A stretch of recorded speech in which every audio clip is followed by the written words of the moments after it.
Hello everybody and welcome to my channel. My name is Vlad Andrei, and today we're going to be looking at safes and more specifically safe combination locks.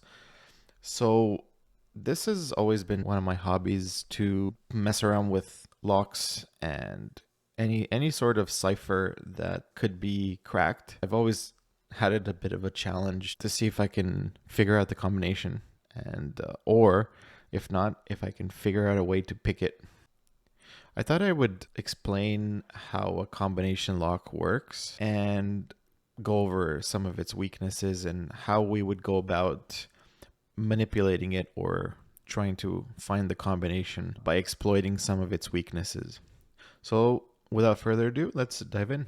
There are currently 4 types of combination locks out there. There is what's called Group 2, Group 2M, Group 1, and Group 1R.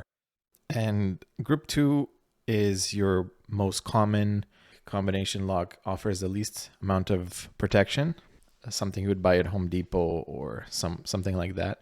Going to all the way to 1R, which offers 24 hours, around 24 hours of expert resistance to manipulation.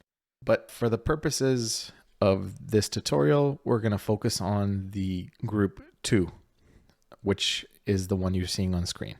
So when you're approaching a safe, you typically have a dial or a keypad and some sort of lever to retract the bolt and open the door. In this case, we have a mechanical combination safe. So we have a dial and the lever. And if we turn on X-ray vision to see the mechanism and zoom in a little bit, we can see that connected to our dial is a silver shaft protruding through the door called the spline, and it's connected to this brass disc on the back, which is called the cam drive, or just the cam. And the cam is what eventually will open the safe, meaning that you have this lever and this pointy bit of the lever called the nose. And when that falls all the way down into this divot, which is called the contact area, you notice how if the cam were to spin and that nose would be all the way down, it would pull on the lever and thereby pulling and retracting the bolt. But you can only do that, obviously, if you have your entire combination correct. The next part is, how do we get this lever to go all the way down? If you notice, attached to the lever is this long bar. This is called the fence. And what the fence does is, if we have the right combination, say we had all 3 digits, this fence would fit into all 3 of the gaps on the wheels. And those gaps are called the gates. So right now, the fence is preventing the lever from going all the way down into the contact area because we don't have all the 3 gates lined up. We can see that this particular lock has 3 wheels, and each of these wheels corresponds to one of the digits in the combination. So now let's see what happens when we try to put in the combination. Let's see how the mechanism responds. So in this case, we can cheat and look at the combination, and we see it's left 62, right 42, and left 78. So before we start putting in the numbers, let's assume we've approached this lock. Someone may have fiddled with it, a child may have played with it. We don't know what state it is in terms of how it's rotated. So we need to get it to a state where it's neutral so we can begin putting in the combination. So if you look into the instructions given by all safe manufacturers, you'll see it tells you to rotate the dial to the left or to the right 3 or 4 times. And let's see why that is. Let's see what happens when you do. So let's assume this lock is in a state where we've played with the dial. Let's see what happens when we start turning it to the left. See how the cam moves, but none of the wheels are moving? This is because the cam has a protrusion that rides inside the 3rd wheel. Once it gets to a certain point. It's able to freely ride in that channel, and it gets to a certain point where it engages something called the fly. And we see the fly right there. It's a little stop with a ring, and that stop can turn and turn and turn till it gets to a point where it hits a wall. So now the wheel is turning with the cam. And depending on where the cam was when we started rotating the dial, it could take one full rotation to engage that stop. So now if we keep spinning, we'll eventually get to a certain point on the middle wheel where the protrusion of the third wheel engages the fly, spins with it till it hits that wall, and now it's spinning with the rest of the mechanism. And actually the first wheel was in the position where now they're all spinning together. But it could take up to 3 full rotations to get all 3 wheels spinning with the cam, basically in its neutral state. That's why we do it 3 or 4 times. Now we can spin forever and it's still in its neutral state, as long as it's in the same direction. Now we go to 0. We can start putting in 62. So we continue spinning to 62. And to go right to 42, we need to go twice past 62 and continue to 42. So we go right 1 time to 62, 2 times to 62, and continue to 42. Notice what's happened. We've entered 2 numbers, and the gates of the first and second wheel are aligned. So 62 corresponds to the first wheel, and 42 corresponds to the second wheel. So now we need to go to 78, and left to 78, we basically go only once around to 42, and then we continue to 78. So we go left to 42, and we continue to 78. And now we have all 3 gates aligned. Basically, if we keep spinning the cam to the left, to the right, the opposite direction, it'll eventually engage the lever, because now the fence is free to drop all the way down into the contact area of the cam. And now the cam is able to pull the lever and actuate the bolt. And what happens? The lock is unlocked and the door can be opened. So before we go on talking about how we begin to manipulate this lock, quick disclaimer, I'm only doing this for fun. This is, to me, a challenge. So any lock that I've ever worked on has been a lock I've purchased, or at least I owned myself. And same thing I would expect of you. I hope that any lock you work on is you either own it or you have explicit permission from the owner to work on it. I do not condone any illegal activity. I'm only doing this for fun. So I hope you keep that in mind. Okay, so now that we got that out of the way, let's talk about how we can approach this lock. So let's say this is a lock that your friend has challenged you to open. He hasn't told you anything about it, only that it's a mechanical combination lock. Maybe he's told you it's a grade 2. You don't know how many numbers in the combination. It could be 4, it could be 6, it could be 3. So you need to figure out how many wheels it has, how many combinations it has. So the first thing I would do is spin it let's say spin it 6 times to the right.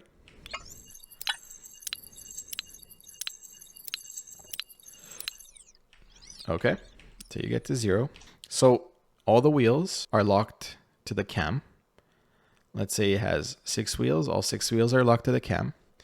Now, if we spin it the other way to the left, we would do this maybe with an amplifier, and we'd listen to the sound of those flies engaging, meaning we now know that the wheels are locked to the cam. So you're listening for clunk sound in this case. So let's see if we turn to the left. That was the first clunk. We've locked the first wheel to the cam. One more full rotation. Now we've locked the second wheel to the cam. Now we've locked the third wheel to the cam. And we keep going until we hear no more of those clunks. And in this case, we don't, because it's only a 3-wheel combination. So we write that down. Okay, good. We've established 3 dials, 3 combinations, 3 numbers. I'm going to put in the X-ray vision because the next step involves the wheels themselves.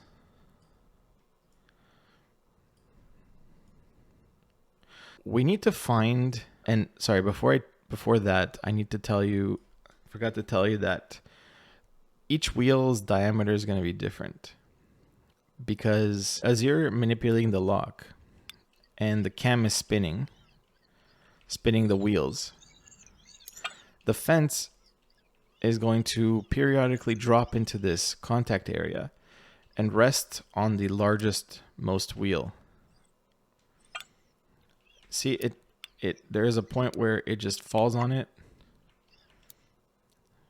Doesn't allow it to go down because obviously the fence. So that happens between 2 contact points. There is one here, and there is another one on the other side of the contact area. So we need to find out where these 2 contact points are in reference to the dial numbers. So there's one, in this case, there's one at 0, almost 0, 99.86. And then there's another one just before we get to 10. So let's say 99.8 and 9.8. So in this case, our gap size is 10. Okay, we write that down. So that's where these 2 contact points are, and we know the gap size. What we do now is, in order to find the first number, we could try every single number on the dial, starting with 0, 1, 2, 3. But there's something about the nature of these locks that we can use to our advantage, and that has to do with the tolerance of the gates and the fence. The way they're manufactured, the cheaper the lock, the larger the tolerances, because the precision of manufacturing cheaper locks is not financially feasible to have precision. The gaps are going to be larger, they're going to be inconsistent. In this case, the fence is very small, very thin, and the gates are very wide. So you could probably get around plus or minus 3 numbers for any number you choose on the dial, and it would still fall into its gate. So if the number was 10, you could probably do either 7 or 12 or 8 or 9 or 11, and they would all be fine. The gate will line up with the fence for any of those 5 numbers in this case. In real life, it would probably be more like 2 numbers, but that still reduces it by half. Instead of having to try 100 numbers, we now have only 50. So we have to find the first number. So what we do is, let's say we start with an arbitrary number, let's say 10, or no, actually let's say 15. So what we do is reset the lock back to its neutral state. So spin to the left. We know that we have 3 numbers in this combination, so we only need 3 or 4 turns. And we stop at 15. 15 in this case is not one of our numbers. We don't know that, but in this case it's not. What we do is after each number, so in this case left 15, we go right to our gap. So, and then we measure it again. So Once again, it stops the resistance we feel at 99.8. And the other contact point is at 9.8. So our gap is still around 10. 15 is not our number. So we try 17 and 19 and 21 and so on till we get to a number. So our number is going to be 60. So that's going to be our first number. Okay. Third wheel corresponds to the third number, and that's our largest wheel. So this is where our gap is going to be the largest, because the nose of the lever is going to be at its highest point on the largest wheel, obviously. But us from the outside here, without X-ray vision, we're not going to know where that number lies in the 3-number sequence. For all we know, it could be the first number, it could be the second number. In this case, it's the third number. So what we do is we do a little chart.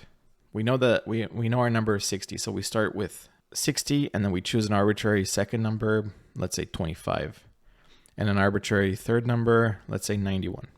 Once we enter the sequence, so 3 times to the left to 60, then twice to the right to 25, and then once to the left to 91, and then right to our gap again. So we do this and we measure the gap. So in this case, it's still going to be around 10 because the number is not the first number. And then we try it with the number 60 in the second place. So we choose 25 as our first number, then 60, then 91. And then once again, we come back to the gap and we see that it's still 10 or around 10. But then we got to the third number or the third sequence. So 25, 91, and 60. And we find that the gap has opened or has closed to maybe 6.5. So now we know that 60 is the third number. Okay, so we have successfully found the first number and its position in the sequence. So to find the next number, it's more or less the same procedure. Just in our case, however, since the first number we found turned out to be the third number in the sequence, it's going to take a little bit longer than if it was the first or second number. So in this case, you can just choose 2 arbitrary numbers as your first and second, and then dial in the 60 as the third, and then go back and measure the gap and see if it's lower than the initial one. So I can demonstrate this. So if we reset the lock, go 3 turns, 4 turns, and let's pick 50. So stop at 50, and then we'll also pick 50 for the second number. So we need to go right to 50 twice. Okay.